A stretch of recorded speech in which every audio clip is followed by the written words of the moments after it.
nosso Deus.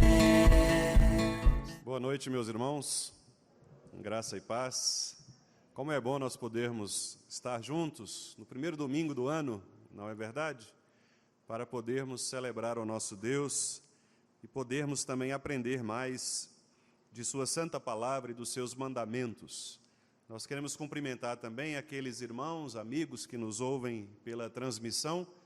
E, aliás, eu quero pedir um favor a você que está na transmissão nos acompanhando, que comente, por favor, no chat, qualquer problema que tiver na transmissão. Às vezes, se você não estiver ouvindo bem, ou se talvez algum tipo de imagem, algo que porventura aconteça, comente para que nós possamos aperfeiçoar um pouco mais o nosso sistema de transmissão da nossa igreja. Muito obrigado pela sua companhia, pela sua participação. E aqueles que são aqui de Belo Horizonte, nós convidamos para estar conosco aqui, presencialmente. Nós, embora transmitamos o culto para atingir a outras regiões, nós sabemos que nada substitui o culto presencial do povo de Deus. Portanto, você está convidado para estar conosco aqui, presencialmente, junto com o povo do Senhor, para adorar ao nosso Deus. Meus amados irmãos, nós que estamos aqui, então, vamos agora também nos concentrar na exposição da palavra do nosso Senhor. Eu quero dar continuidade à exposição do 9º mandamento. Por isso eu quero convidar você para abrir sua Bíblia em Êxodo capítulo 20, que é onde está registrado o resumo dos mandamentos, e nós vamos ler o 9º mandamento, que está escrito no versículo 16. Todos juntos vamos ler este mandamento, que é o penúltimo. Nós usaremos as exposições deste mês de janeiro para finalizarmos este mandamento. Vamos tratar ainda então de 3 aspectos. Hoje é o primeiro deles, depois na próxima semana e finalmente no último domingo nós vamos então finalizar este 9º mandamento. Portanto, eu quero convidar você a não se ausentar, não é? Não só pelo fato de estarmos juntos no dia do Senhor, mas também para acompanhar o raciocínio da exposição deste mandamento. Vamos ler juntos. Não dirás falso testemunho contra o teu próximo. Vamos orar mais uma vez, meus amados irmãos. Pai Santo, nós estamos diante do Senhor nesta noite para prestarmos culto a Ti e para reverenciarmos o Teu soberano, poderoso, glorioso nome. E nós também estamos aqui, ó Pai, para ouvirmos a Tua voz. E para isso nós precisamos que o Senhor nos fale por meio de Tua palavra, através da iluminação do Espírito Santo do Senhor. Ó Deus, eu te peço que o Senhor me ajude na comunicação, para que as minhas palavras sejam adequadas, bem como também eu te peço pelos ouvidos dos meus irmãos, amigos, para que possam também ouvir a Tua palavra com exatidão, de modo, ó Pai, que todos nós possamos ser instruídos pelo Senhor de maneira cristalina, objetiva, para que assim a verdade do Senhor prevaleça contra as nossas imaginações, contra as nossas insinuações e muitas vezes aqueles argumentos falsos que muitas vezes carregamos ao longo de nossa vida por um aprendizado errado ou mesmo, ó Deus, por uma falta de aprofundamento na palavra do Senhor. Que o Senhor, portanto, nos livre de sermos leitores superficiais de Tua palavra, mas que o Senhor nos ajude a sermos leitores profundos e praticantes daquilo que o Senhor deseja que façamos como Teu povo. É o que nós te pedimos, Senhor, no nome de Jesus, amém. Qual é a sua verdade? Esta é uma pergunta muito especial para os dias de hoje. E a razão é porque, meus amados irmãos, ao longo de toda a história do pensamento humano, os homens têm tentado estabelecer um padrão de verdade para si.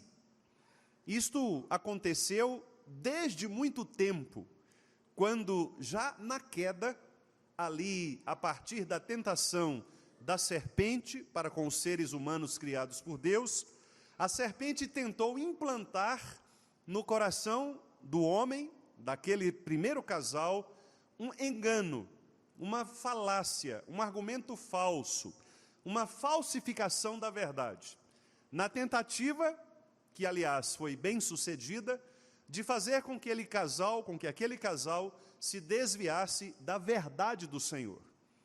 De lá para cá, os homens têm, em todo momento, nas suas diversas culturas, manifestações filosóficas e etc., tentado estabelecer o que é a verdade.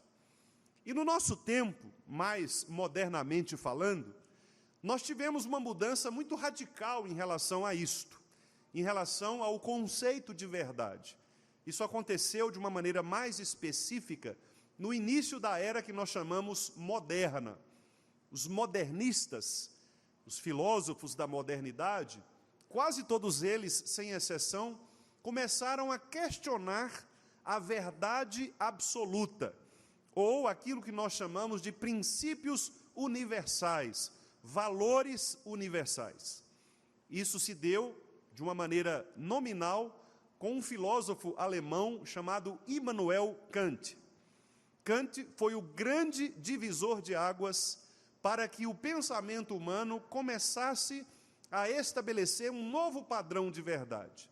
E, num resumo bastante simplista, o que Kant afirmou em sua filosofia criticista foi de que a realidade é fruto de nossa mente. Em outras palavras, esta verdade que nós estabelecemos como sendo absoluta, ela, de fato, não existe. Porque o que constrói a realidade é a nossa mente. Ou seja, a maneira como nós pensamos, imaginamos, idealizamos, isto então gerará ou construirá os conceitos de verdade.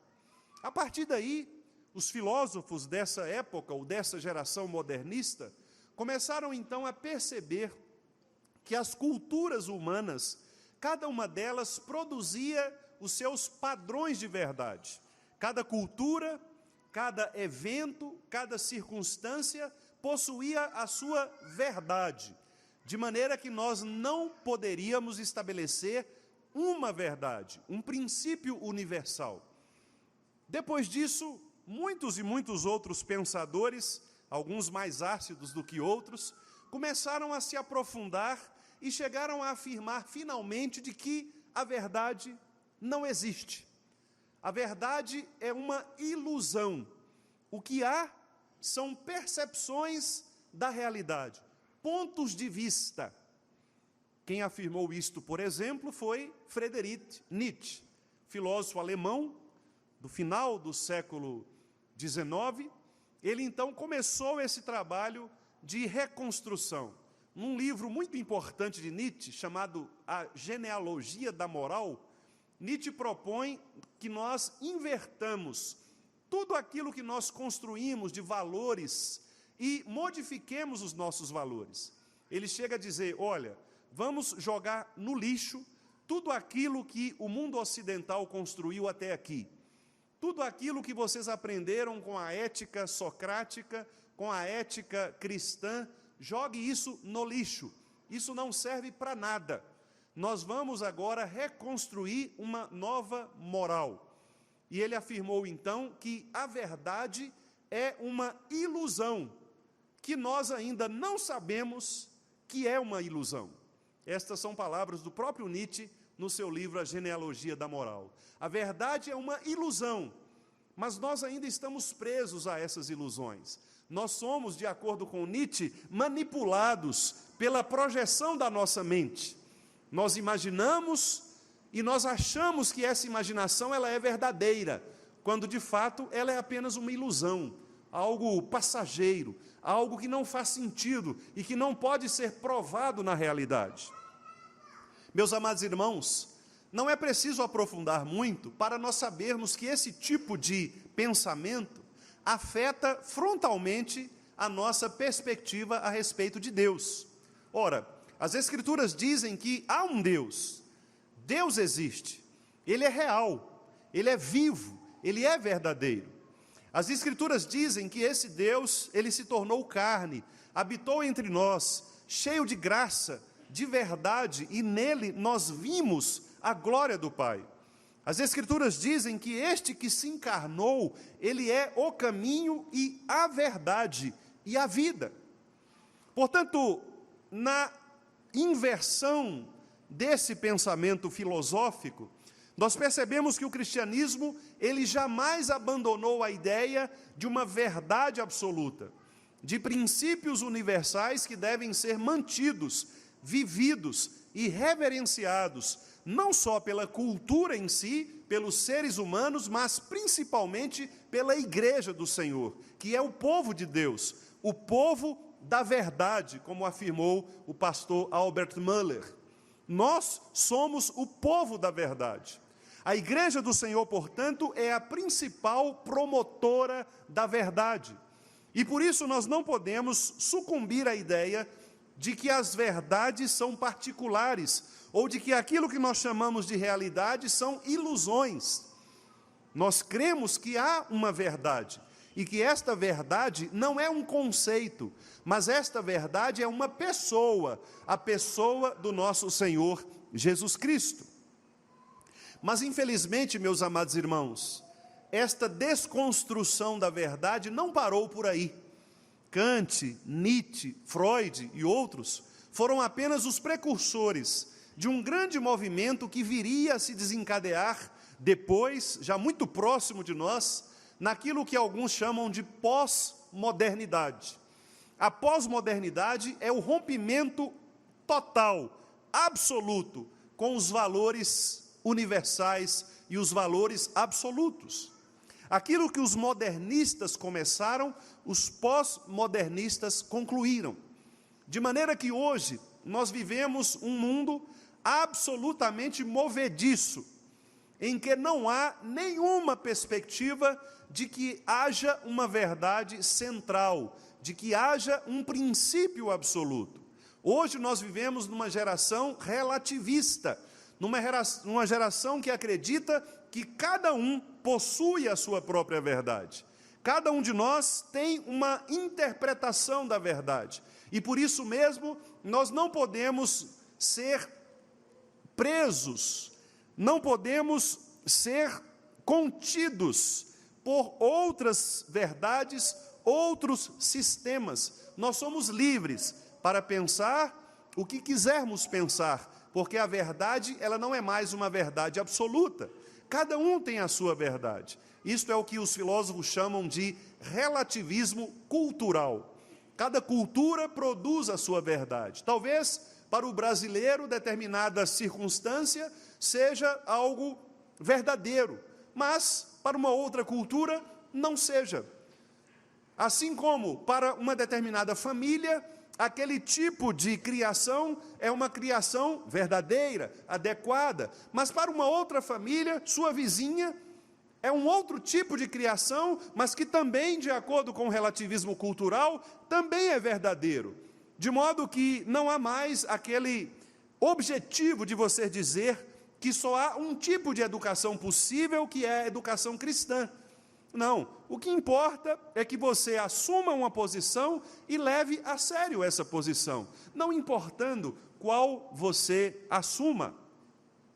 A nossa cultura, por exemplo, tem produzido sempre a ideia de que cada pessoa produz a sua própria verdade. Se é assim, obviamente, nós somos conduzidos àquilo que o apóstolo Paulo, lá na carta aos Romanos, já havia prescrito. Ora, se os homens não têm mais Deus como referência, o que acontece com eles? Obviamente, eles agora, abandonando a ideia de Deus, se corrompem nos seus próprios raciocínios falazes. Texto que nós lemos hoje pela manhã, Romanos capítulo 1, de 18 em diante. no qual Paulo diz que mesmo os homens tendo o conhecimento de Deus, eles não adoraram como Deus, antes resolveram agir segundo os seus raciocínios, segundo a projeção da sua mente. Dessa maneira, portanto, as decisões humanas são movidas pelo individualismo. É o que eu acho que é verdade. Eu tenho certeza que os irmãos já passaram por experiência assim. Quando numa discussão, num diálogo, alguém diz, não, esta é a sua verdade, essa é a sua percepção, essa é a sua opinião. Na tentativa de ser simpático, tolerante, as pessoas têm dito, não, mas esta é a sua opinião, e você tem que respeitar essa opinião. Ora, você não pode impor sobre o outro a sua verdade. Ora, você não pode dizer que isto é certo ou errado. Porque o certo e o errado depende da circunstância. Para algumas pessoas aquilo será certo, para outras aquilo será errado. Portanto, nós não podemos mais influenciar nas vidas das pessoas. Ah, eu não vou naquela igreja porque aquele pastor, ele fala isto ou aquilo. E eu não penso assim, eu não acho que é assim. Eu penso de uma maneira, mas, meus irmãos, nós estamos vivendo numa cultura, portanto, que jogou fora os princípios absolutos, jogou fora os valores universais. As pessoas hoje interpretam como bem querem interpretar. E não só a cultura, mas também a Bíblia. Existe um tipo de interpretação bíblica que é fruto desta época, que é uma interpretação chamada liberal ou neo-ortodoxa, que é uma interpretação que tenta colocar a Bíblia a serviço da cultura. Ou seja, não é mais a Bíblia que impõe sobre a cultura a sua verdade, mas é a cultura que lê a Bíblia, tentando procurar na Bíblia aquilo que está de acordo com o pensamento cultural. Houve propostas, por exemplo, de que a palavra de Deus deveria ser reconstruída. Hoje nós temos movimentos liberais que propõem uma reescrita da Bíblia, uma reinterpretação, uma interpretação que, por exemplo, admite relações homossexuais nas Escrituras, tentando, por exemplo, justificar uma relação homossexual a partir do relacionamento de amizade entre Jonatas e Davi. E muitos outros casos. Alguns tentam, por exemplo, dizer que Jesus Cristo foi casado, e tentam extrair das Escrituras elementos que vão apontar para um tipo de situação que envolva um relacionamento, talvez até mesmo promíscuo, de Jesus Cristo com Maria Madalena. Pessoas que tentam coletar essas informações da própria Bíblia. Aliás, aquele filme ou livro, Código da Vinci, do Dan Brown, é um filme, um livro, né? Um livro que se transformou num filme, que aponta mais ou menos para essa realidade, numa tentativa de reinterpretar as Escrituras. E mesmo aqueles que se dizem às vezes conservadores, tentam, por vezes, tomar as Escrituras como um ponto de adequação cultural.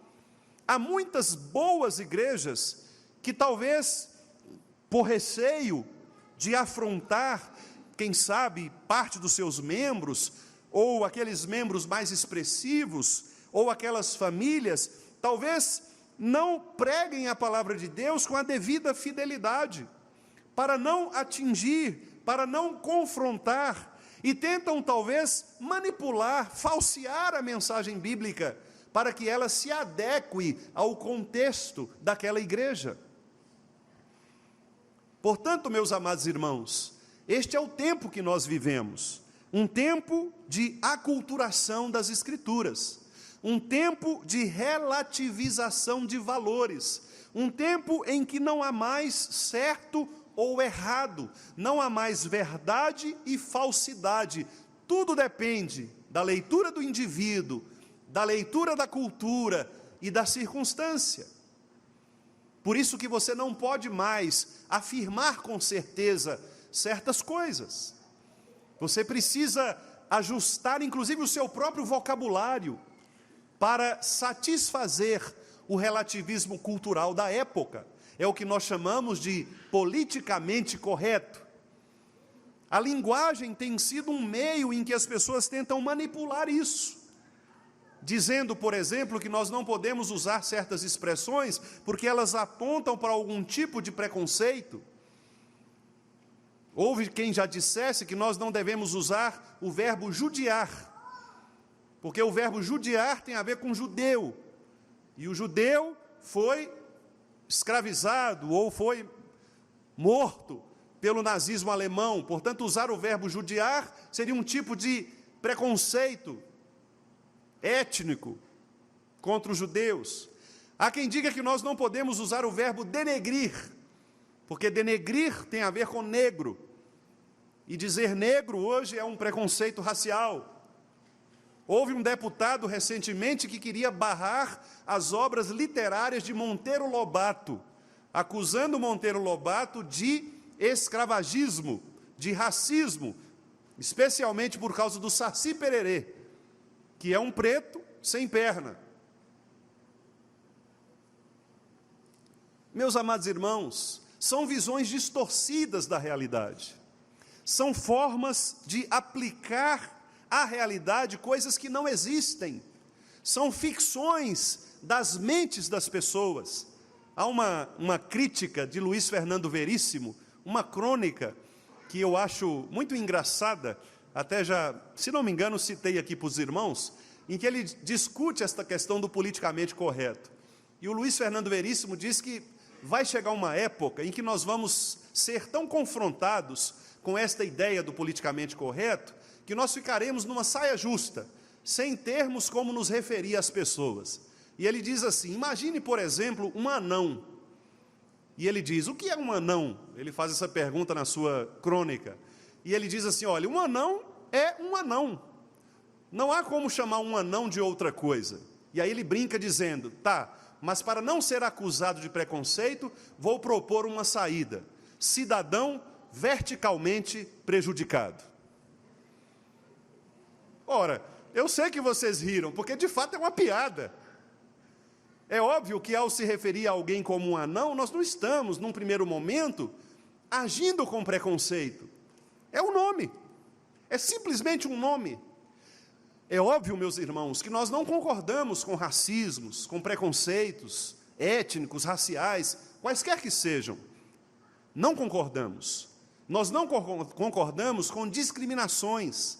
Nós cremos que o ser humano é criado à imagem e semelhança de Deus e que qualquer tipo de manifestação contrária à lei de Deus é pecado. Nós não devemos desprezar as pessoas por causa disso. Por alguém ter uma opção homossexual, por alguém ter uma profissão que seja uma profissão pecaminosa, como a prostituição, por exemplo, que hoje é chamada inclusive de profissão. Nós não queremos discriminar as pessoas, mas isso é muito diferente de nós aceitarmos estes padrões como sendo padrões que refletem verdade. O que nós estamos querendo dizer é que o mundo tenta desfazer a verdade do Senhor. Por isso, a pergunta inicial que eu fiz neste sermão, qual é a sua verdade, é uma pergunta fundamental. Porque, meus irmãos, nós nascemos numa geração que corrompeu os valores da palavra de Deus. E nós já temos aprendido, por meio dos estudos que temos feito sobre cosmovisão cristã, que, na verdade, nós não somos neutros. Quando nós nascemos numa cultura, tudo aquilo daquela cultura nos influencia. Os nossos pais, que fazem parte desta cultura, já trazem na sua mente, na sua maneira de agir, os seus pressupostos, e eles nos transmitem os seus pressupostos. A televisão que nós assistimos, o rádio que nós ouvimos, as conversas que nós temos com os nossos amigos, vizinhos, parentes, tudo isso está nos moldando. A escola onde nós estudamos, os cursos que nós optamos por fazer, tudo isso molda a nossa mente. E nós não podemos ser ingênuos a ponto de pensar que nós não somos influenciados por essa mentalidade que é pagã. É por isso que, ao ler o Salmo 73, nós percebemos um Asaf influenciado por um relativismo cultural. Ele olhou para as coisas e viu as coisas de uma maneira invertida daquela que ele cria. Ele pensava, olha, Deus é bom, eu sei disso, mas eu estou vendo o oposto. Eu estou vendo os justos serem prejudicados e os ímpios serem exaltados. Mas aí Asaf diz, até que o Senhor me levou no santuário e me mostrou a realidade das coisas. Ou seja, ali nós percebemos uma visão cristã de mundo, que foi agora dada a Asaf, para que ele pudesse reformar a sua mente e a sua visão sobre as coisas, olhando para a sua realidade agora com os olhos da verdade, com os óculos da verdade, que são a palavra de Deus. Por isso, não se iluda, todos nós somos influenciados por nossa época. Tudo aquilo que você ouve, seja no campo filosófico, seja no campo teológico, seja no campo político, artístico, econômico, qualquer outro, educacional, tudo isso sofre a influência deste mundo. E por isso o apóstolo Paulo, muito sabiamente, inspirado pelo Espírito, disse, não tomem a forma deste mundo, desta época, da sua geração. Obviamente, Paulo estava falando ali para aquela época, mas o texto de Paulo, que é um texto inspirado, portanto é um texto atemporal, ele se aplica a nós hoje. Paulo está dizendo para nós hoje, não amoldem, não formatem a vida de vocês pela época de vocês, porque vocês ouvirão coisas que parecerão verdade, como a serpente disse algo que parecia verdade a Eva. Vocês vivenciarão situações e eventos que pareçam verdade, se pareçam com as Escrituras, mas eles não são. E obviamente, meus amados irmãos, aquilo que é contrário é muito mais fácil de ser percebido do que aquilo que é sombra. O que eu quero dizer é que se, por exemplo, neste ambiente iluminado, nós dermos um apagão e essas luzes se apagarem, nós perceberemos com muita evidência que o ambiente mudará. Nós teremos um contraste entre aquilo que é claro, iluminado, e aquilo que será escuro. Mas, se porventura nós tivéssemos ali um regulador de lúmens, e eu pedisse, curiosamente, a um dos irmãos, secretamente, para que minimamente, em frações mínimas, fosse diminuindo pouco a pouco a luminosidade, eu tenho certeza de que nós demoraríamos perceber. Talvez nós percebêssemos, talvez até não. Como, por exemplo, este som, que quem sabe tem volumes alterados aqui e ali, mas nós não somos capazes de perceber, porque nós estamos num ambiente bastante sombrio, de uma penumbra, aquele ambiente de transição tênue, e são nesses ambientes que nós somos tentados a nos entregar à falsidade. Por isso, meus amados irmãos, nós não devemos arredar, para usar um verbo que os irmãos gostam, né? 1 milímetro sequer da verdade do Senhor.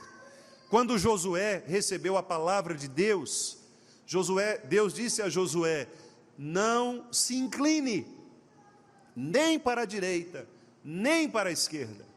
Obviamente, Deus não estava falando ali de espectros políticos.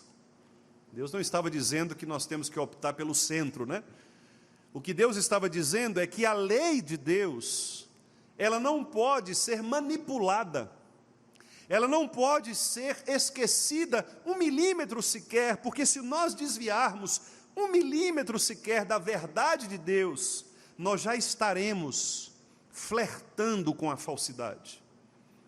E meus irmãos, como é fácil flertar com aquilo que é falso. Muitos e muitos irmãos nossos do passado caíram em pecado porque flertaram com a falsidade. Tentaram justificar a verdade em nome de coisas boas, em nome de algo que era produtivo. Eu preguei aqui recentemente naquele episódio no qual a mulher derrama o perfume caríssimo sobre Jesus. E os irmãos se lembram que Judas, o Iscariotes, conforme a narrativa de João, foi o primeiro a se levantar dizendo: para que gastar esse dinheiro todo? Por que nós não pegamos esse dinheiro e damos aos pobres? Veja, o que Judas disse não era mentira. De fato, os pobres precisam da nossa ajuda. Portanto, era uma atitude nobre de Judas. No entanto, a considerar o contexto, nós percebemos que a motivação de Judas era uma motivação enganosa. Porque, embora o seu argumento fosse um argumento razoável, a aplicação do seu argumento tinha uma finalidade pecaminosa. Portanto, nós devemos ficar muito atentos para não usarmos a palavra de Deus como muleta, como manipulação, tentando muitas vezes, meus amados irmãos, ajustar as Escrituras ao nosso olhar relativista. E é disso que esse mandamento fala, porque ao nos proibir fazer qualquer tipo de falso testemunho, o mandamento quer nos dizer que nós devemos amar a verdade, nós devemos ser o povo da verdade em todas as situações. Nós não devemos aceitar, em hipótese alguma, qualquer tipo de falsificação da verdade. Portanto, se eu digo algo, mas esse algo não pode ser provado pela palavra do Senhor, ou não pode ser provado pelos fatos reais da minha vida, se eu tento manipular as pessoas, enganá-las, se eu tento ludibriar as circunstâncias, tudo isto é uma prática pecaminosa contra a verdade do Senhor. E os irmãos estão percebendo que isso implica muitíssimas dimensões. Os irmãos vão perceber na próxima mensagem, se Deus assim nos permitir, como muitas vezes nós mentimos, sem pensar que mentimos. Quando, por exemplo, nós damos um testemunho falso a respeito do que alguém falou. Como assim, pastor? Olha, o pastor disse algo. Alguém vem e distorce aquilo que o pastor disse, afirmando que ele disse aquilo, quando na verdade não era o que ele havia dito. Ora, isso é falsificar a palavra, isso é dar falso testemunho de alguém. Veja que implicações graves. E nós muitas vezes somos levados a isso. Quantas vezes nós ouvimos alguém falar algo a respeito de alguma coisa e depois, ao reproduzirmos aquilo, nós mudamos a história. É a famosa brincadeira do telefone sem fio, não é? Que eu, enquanto criança, brincava, a gente amarrava um fio em 2 caixinhas de fósforo e ficava um do lado do outro tentando falar, né? E aí, o que você entendeu? E aí o outro entendia uma coisa diferente, passava uma mensagem para um círculo de pessoas, né? A gente contornava assim 10 pessoas, aí falava no ouvido. Quando chegava no final, era outra coisa totalmente diferente do que aquela primeira mensagem, né? O que mostra isso? Mostra que nós somos, de fato, inclinados a modificar as coisas. E, meus irmãos, se nós fazemos isso até mesmo nas brincadeiras, até mesmo em nossa vida comum, que dirá no que diz respeito à nossa relação com Deus? Quantas pessoas estão enganadas quanto a quem Deus é? Eu disse ontem na nossa reunião que tivemos do conselho, que o grande problema das pessoas em relação ao culto é que nós não sabemos de fato a que Deus nós estamos servindo. E se você não sabe quem é o seu Deus, você não vai saber se apresentar diante dele adequadamente. Isso é óbvio. Se você não conhece aquele a quem você vai se dirigir, você ficará perdido. Não é verdade? Se você for convidado, por exemplo, para uma audiência com o governador, numa sessão solene, eu tenho certeza, pelo menos eu passaria por essa situação, eu ficaria assim, preocupado. Como que eu tenho que ir? Que roupa eu tenho que usar? Eu posso falar qualquer coisa? Que horas que eu posso falar? Não vou poder falar? Posso apertar a mão do governador? Não posso? Eu ficaria numa situação delicada ali. Nunca tive essa oportunidade. Então, ficaria numa situação difícil eu precisaria saber estas coisas. E a pergunta é simples: por que diante de Deus nós pressupomos que já sabemos o modo como Ele quer nos receber? Não seria conveniente, então, perguntar para Ele: Senhor, qual é o modo correto que o Senhor deseja que a Tua igreja se apresente? Isso é o mínimo que nós faríamos. E onde obteremos estas respostas? Na palavra, porque a palavra é a verdade. Quando nós saímos da verdade, nós produzimos aquilo que a confissão de fé chama de insinuações. Nós passamos a imaginar: ah, Deus gosta disso, mas será que gosta mesmo? Ou você está projetando um Deus conforme a sua imagem e a sua semelhança? Ah, mas Deus não vai se importar, porque nós estamos sendo sinceros. Será mesmo que Deus não vai se importar? De onde você tirou essa ideia? Porque se nós nos importamos com o que a pessoa do nosso lado vai pensar a nosso respeito, que dirá do nosso Deus, que é Criador e Senhor de todas as coisas? Então, meus irmãos, ao tratarmos da verdade, nós somos impactados por muitas e muitas consequências. Para sabermos a verdade, nós precisamos perguntar para aquele que é a verdade, que é Jesus Cristo. Não há outro que possa ser referência para nós, a não ser aquele que é o princípio absoluto, o alfa e o ômega, em quem todas as coisas se justificam. Por isso, Jesus deve ser o nosso padrão de fé e de prática, porque as Escrituras são o nosso padrão de fé e de prática, não só aquilo que eu declaro, mas aquilo que eu faço no dia a dia. Percebam, portanto, que este 9º mandamento está nos dizendo: evitem a falsidade, fujam da falsidade, não manipulem, não enganem, não imaginem coisas que não possam ser confirmadas pela verdade. Se você produzir palavras, atitudes, pensamentos que estejam em desacordo com aquilo que é verdadeiro, você cairá nesse terreno movediço de falsidade, que poderá muitas vezes atrair você para um fundo de um poço, do qual talvez dificilmente você conseguirá sair, a menos que o próprio Deus, que é a vida, resgate você dali por meio de Jesus Cristo. Portanto, meus amados irmãos, esta é a minha mensagem nesta noite. Deus nos deu a verdade, que é Cristo.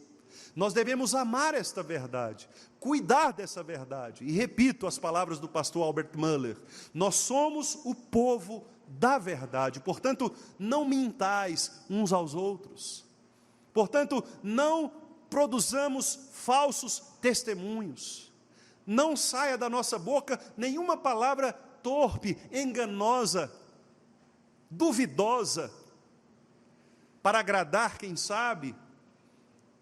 Mesmo o seu coração dizendo diga não, você não diz não, mas diz sim, com aquela maneira amarela de dizer.